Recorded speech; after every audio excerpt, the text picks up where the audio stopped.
বিসমিল্লাহির রহমানির রহিম। আমরা রঙিনগুড়ি ফাউন্ডেশন সংগঠনের পক্ষ থেকে 28তম মানবিক প্রকল্প নিয়ে আমরা আজকে এসেছি আল জামিয়া ইন্টারন্যাশনাল হিফজুল কুরআন নুরানি মাদ্রাসা এবং এতিমখানায়।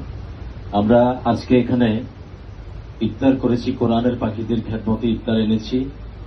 আপনারা যারা আমাদেরকে দেখছেন এবং শুনছেন, আমি আপনাদের নিকট আমাদের সংগঠনের জন্য দোয়া চাচ্ছি।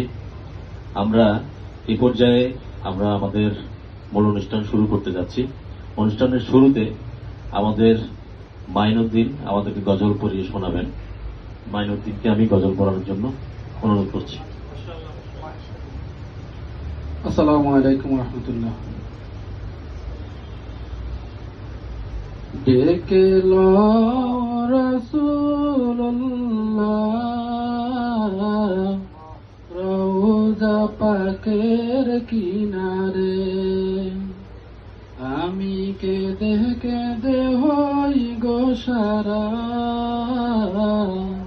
ধন্য কর দিদারে।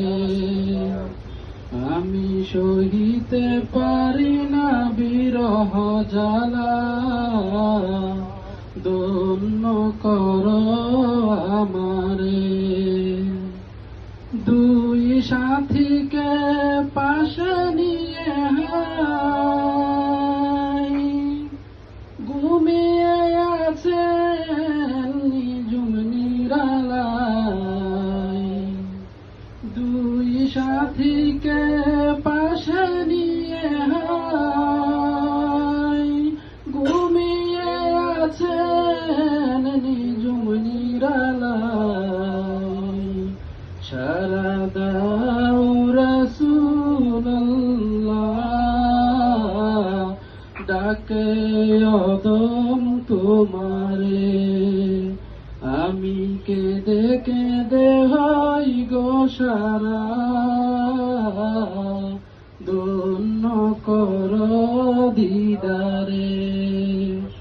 আমি সইতে পারি না বিরহ জ্বালা, ধন্য কর আমারে। আজ